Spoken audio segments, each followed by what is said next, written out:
guys, welcome to the Huddle. I'm Britt Johnson here with the usual. Don't get too excited about Mr. Matt Demecki. How you doing, Matt? I'm doing great. How are you? And we have a special guest with us today, a three-time Pro Bowler, Shawne Merriman, aka Mr. Lights Out. How are you today? I'm good. How are you?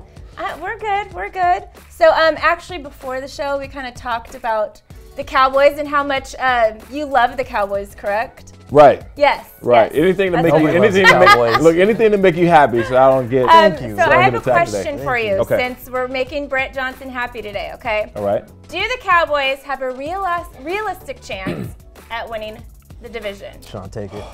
I mean, all right. lay down some facts on it. Yeah. Okay. So they're going to be in the playoffs. They won't. They won't win a division.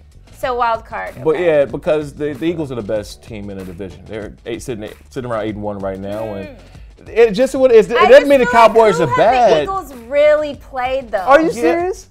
Like Chiefs, who they lost to. Other NFL teams. No, but they haven't played anybody that's like worth even mentioning in a conversation. So they put 51 up on the Broncos, and you can't say anything? No, I can't. The Cowboys got blown up with the Broncos? Okay, but we also beat the Chiefs, who you guys lost to. Because we went in there and lost there. So it's typical Cowboy behavior. I know it. I know, but it's not. You know what?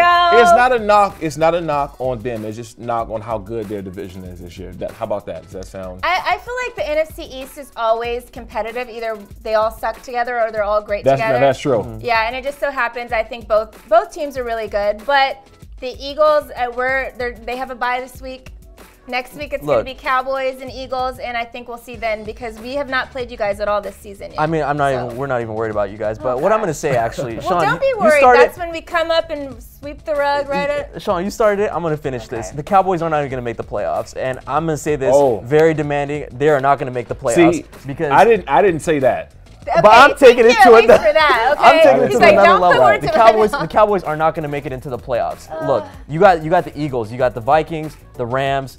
You got the Saints in there, and then you got the Seahawks. Editor's note here, Matt Demecki had his birthday yesterday, so he might still be a little drunk. I'm good, man. I came here ready. So I rallied. Right.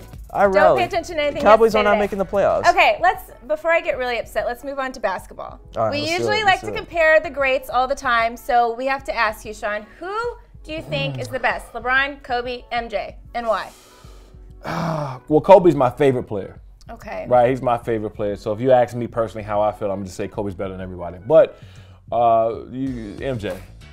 Thank you. MJ, but you know what? But LeBron's not done, right? So if you ask me that question today, it has to be LeBron. I mean, it has to be MJ because of what he did over his whole career in the championship. So if LeBron go out and get another 1 or 2 rings, then you have to edge him over a little bit of MJ. Is the rings the biggest factor in that decision? It is because you know what? Football as well though, or just basketball? I think basketball the most because see, the NBA is really about players and names, right? The NFL is more about teams. So you can win as a team, lose a team, but 1 or 2 great players on your team can win you a championship in basketball. And that's why I say that at the end of the day, MJ is always going to hold over LeBron's and anybody else's head, hey, I got more rings than you, because that's what's going to. But if you look at LeBron averaging a triple-double last year and basically getting no help from his other teammates, Kyrie disappeared in the finals. Tristan Thompson, where was this man at in the finals? The dude's averaging a triple-double. What more can you do with that team? That's why I say okay, that's fine. But as a team, they didn't win, so I don't want any excuses. I don't think we should knock LeBron on the rings. I feel like he's right up there with MJ, and I feel like the ring conversation is the only thing people have against it. I think he doesn't need 3 more. He needs 1 or 2 more. Because even Kobe has 5, right? Kobe has 5. Right. Okay, so to put LeBron over both of those guys who were able to get more rings and not necessarily have the greatest teams all the time. You know what it is? He's the best all-around athlete. We won't see another player like LeBron for another 10 years. I agree as athlete-wise, but I still think MJ is the GOAT. Because of the rings. Because who said it the other day? Somebody said MJ is the GOAT because before MJ there was no such thing as a GOAT. But I feel like he's the most transcendent player, and he's that's the what player. it is. That's what he's the first one. If LeBron and MJ switched right now, we would be talking about LeBron's the GOAT, LeBron's the GOAT, LeBron's the GOAT. But since MJ was transcendent, That's all I'm saying about it. LeBron got to be respected. You got to be in that discussion. All right. Well, I respect you, LeBron. I just don't think you're the GOAT. So, Shawne, you are retired from the NFL. I heard that you might be considering doing MMA. I know you're an MMA fan. Yeah. So tell me first, which one do you think is more brutal on the body, NFL or MMA? I would say NFL, only because of like the size and strength of guys you go against, and then it's not really a contact sport; it's a collision. Right. Like some of these dudes are running 20 miles per hour like across the field into each other, so they don't have that kind of force in MMA.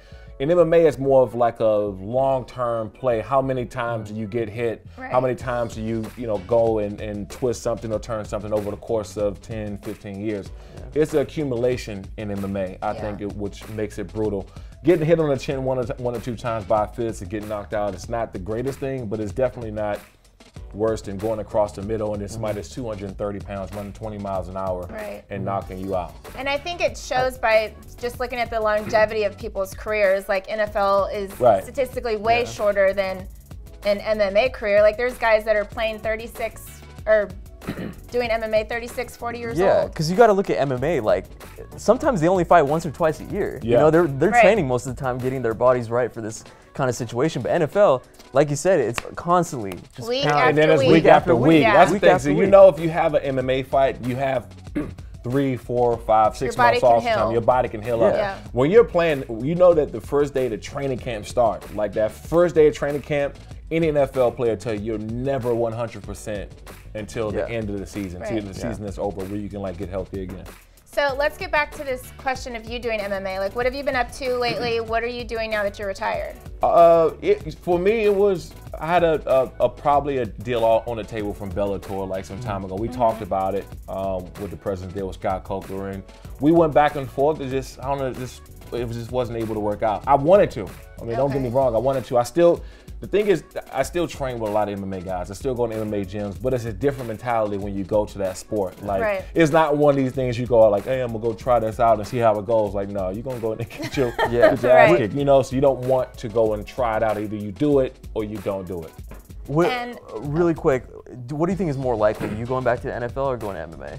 MMA? Yeah. And it's not even a far off decision. It has to be like the right opportunity. Yeah. I'm just one of those types, like I didn't stay in shape for football. I just worked out all the time because I love working out. Right. So to me, it's training specifically for MMA or training for that. And you have to be dedicated to it. Like you don't just go and train 2 hours a day and then you go back to your normal life. No, you have to live that lifestyle. Right. So you're not going to be doing MMA anytime soon, but we do know you have a fashion line. Why don't you tell us a little bit about that? Yeah, lights out. We selling in Tilly's right now, which is one of our biggest partners, and there's a lot of other great brands in there, but we're doing extremely well, so we're happy about that. So you can go to Tilly's website or go to lightsoutbrand.com. It's right here. I got a couple compliments. I like the color mix in that. That's what's like one of my favorites. Oh, it's a whole sweatsuit too. Yeah. Okay. I got a that's big, and I can wear sweatsuits with like heels now. Like that's the thing, and I love it. I love that I don't have to wear like a nice outfit. We gotta cop one of those, man. Yeah, no, I got it. I'm gonna see you. I got you. Don't worry about it. Done. We have this on camera. Yeah, I know.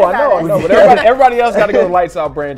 But y'all know I got it. Okay, cool. So you still said that you stay in shape, you like to work out. I'm gonna ask you something. Do you think, we're not gonna do me because I'm a lot smaller than this guy. Do you think that you can still bench press maybe a guy like Matt DeMecki? Wait, what? Yeah. Yeah. I think we should test this out. Like, what? Speak louder than words. Look, I came in here in the sweats today, so I can. You're ready to go, and you probably ate a good meal before we came in here, so I had a little in and out. You're at your heaviest right now, so we're going to put this animal fries too. Let's get out of the studio and let's test this out. Make sure you guys like, subscribe, comment below. We're going to do this bench press thing right now, so get ready to check it out. Man. You know what? Forget leaving the studio. We just moved some things out, rearranged some things, and we're going to do it right here, right now, with the lovely Shawne Merriman. Matt DeMecki. Take your place. Take your place, sir. Go. Oh, man. This is funny just watching. Yep.